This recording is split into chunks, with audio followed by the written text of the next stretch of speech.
All right, I finally got the rear wheel sorted with clearance. This is a different set of wheels than last time.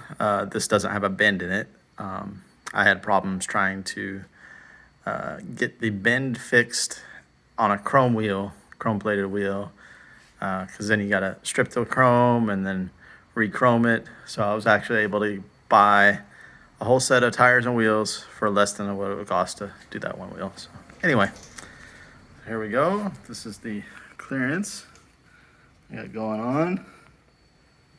It's tight, but it's not rubbing. There's gap. The suspension is fully compressed. Here's what it looks like spinning. I'm pretty happy. Can't really ask for anything better than that. Yeah. The size of this tire is a 285 30 18.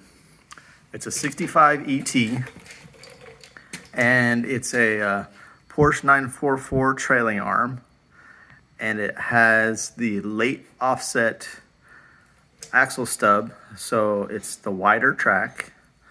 And this is with a 3-inch wider Creative Carcraft, the CCC fender. So it's fiberglass. Yeah, let's see if I can show you up in there. I can't really see up there, but yeah, super happy with it. Woohoo! There's a distance. There we go. And then uncompressed, let it down. It'll drop down further if like you have all the weight down. Here's how much travel you can actually do. Oh, hold on, I gotta jack up. It needs to lock. All right, there we go. So now I can drop it down. So here's how much droop I have. So the tire can stay contacted on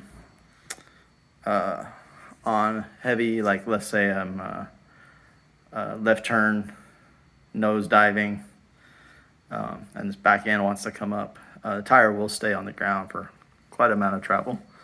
Pretty happy about that. Or I can fit a taller tire on if I need to. But yeah, there we go.